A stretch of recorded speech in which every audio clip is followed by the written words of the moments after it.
আজকাল বাইরে সিঙ্গারা খাওয়া একদম দায়ের হয়ে গেছে। যেরকম দাম সেরকম বাসি তেলে ভাজা খেলে একদম স্বাস্থ্য খারাপ হয়ে যায়। তো আজকে আমি আপনাদের সামনে চলে এসেছি সেই ছোট্ট গোলুমুলু সিঙ্গারার রেসিপি নিয়ে, যেটা আপনারা খুব সহজেই বাসায় তৈরি করে নিতে পারবেন। আসসালামু আলাইকুম, রোদেলাস কিচেন টুয়ারে আপনাদের সবাইকে স্বাগতম। তো চলুন শুরু করি। এখানে আমি একটা বোলের মধ্যে নিয়ে নিয়েছি 1 কাপ ময়দা। তারপরে এখানে দিয়ে দিচ্ছি কালো জিরে, কালো জিরেটা দিলে গ্যাস হবে না। এরপর এখানে দিয়ে দিচ্ছি স্বাদ মতো লবণ, দিয়ে দিচ্ছি সয়াবিন তেল। তারপরে এগুলোকে খুব ভালো করে একসাথে মিক্স করে নেব। এই মিক্সটা যত ভালো হবে ডোটা তত ভালো তৈরি হবে। তারপরে এখানে নর্মাল টেম্পারেচারের পানি হালকা হালকা করে দিয়ে ডোটা তৈরি করে নেব। তো আমার ডোটা তৈরি হয়ে গেল। এরপর এটাকে আমি কিছুক্ষণের জন্য রেস্টে রেখে দেব। এবার চুলার উপর একটি প্যান বসিয়ে দেব। তারপর সেখানে দিয়ে দেব সামান্য পরিমাণে তেল। তারপরে এখানে দিয়ে দিচ্ছি পেঁয়াজ কুচি। পেঁয়াজ কুচিটা দিয়ে কিছুক্ষণ ভেজে নেব। এরপর এখানে দিয়ে দেব আদা এবং রসুন কুচি। এগুলোকে ভেজে হালকা বাদামি কালারের করে নেব। এবার আমি এখানে দিয়ে দেব মশলা, হলুদের গুঁড়া, মরিচের গুঁড়া এবং স্বাদ মতো লবণ দিয়ে পেঁয়াজগুলোর সাথে খুব ভালো করে মিক্স করে নেব। তারপর এখানে দিয়ে দিচ্ছি টমেটো কুচি। এখানে আমি 2টা টমেটো নিয়ে নিয়েছি। তারপর এগুলোকে ভালো করে মিক্স করার পর অল্প একটু পানি দিয়ে দিচ্ছি টমেটোটা সিদ্ধ হয়ে যাওয়ার জন্য। কিছুক্ষণ পর টমেটোটা যখন সিদ্ধ হয়ে যাবে তারপর এখানে আমি দিয়ে দিচ্ছি কিউব করে কেটে নেওয়া আলু, যেটা দিয়ে আমি সিঙ্গারা তৈরির জন্য আলুর পুর তৈরি করব। এবার পানি দিয়ে এটাকে আমি সিদ্ধ করতে দিয়ে দেব। সেদ্ধ হবার পর এটাকে আমি খুব ভালো করে কষে নেব যতক্ষণ না পর্যন্ত পানিটা শুকিয়ে যায়। এবার আমি এখানে দিয়ে দিচ্ছি একটা পেঁয়াজ কুচি এবং একটা মরিচ কুচি। এটা এখন তৈরি হয়ে গেল। এর মধ্যে আমার ডোটাও সফট হয়ে গেছে, যা এখন বেলার জন্য একদম তৈরি। তারপর এগুলোকে আমি এরকম করে কিছুক্ষণ বেলে নেওয়ার পর এরকম সাইজ করে কেটে নেব।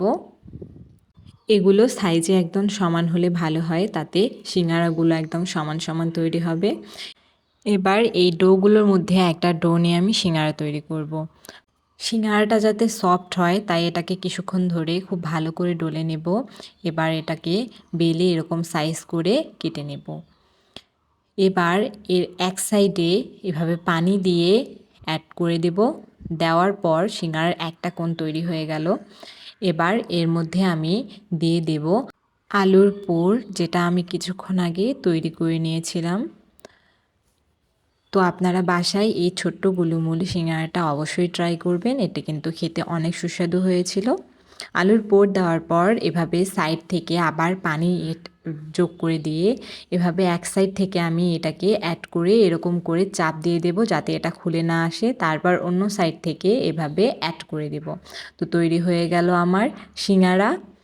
ভাজটা যাতে আপনাদের কাছে সহজ মনে হয় তাই আমি আপনাদের আরেকবার শিখিয়ে দিচ্ছি। তো আপনারা যারা আমার ভিডিওটি ফেসবুক থেকে দেখছেন তারা অবশ্যই লাইক, কমেন্ট এবং শেয়ার করে দিবেন। আর যারা ইউটিউব থেকে দেখছেন তারা অবশ্যই চ্যানেলটি সাবস্ক্রাইব করে বেল বাটনটি ক্লিক করে দেবেন পরবর্তী ভিডিও পাওয়ার জন্য। তো এরকমভাবে আমি আরেকটা সিঙ্গারা তৈরি করে নিলাম। আশা করছি আপনাদের কাছে ভাজটা অনেক সহজ মনে হয়েছে, আর বাসায় আপনারা এটা অবশ্যই তৈরি করতে পারবেন। এবার সিঙ্গারা তৈরি হয়ে যাওয়ার পর আমি একটি প্যানের মধ্যে তেল দিয়ে দিচ্ছি গরম হয়ে যাওয়ার জন্য। তেলটা গরম হয়ে যাওয়ার পর এখানে আমি এক এক করে সিঙ্গারাগুলো দিয়ে দেব।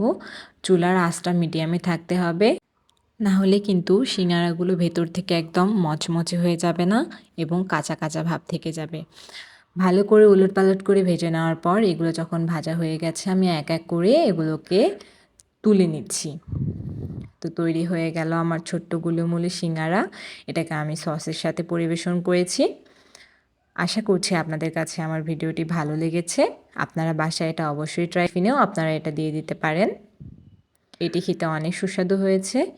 আমার ভিডিওটি দেখার জন্য ধন্যবাদ।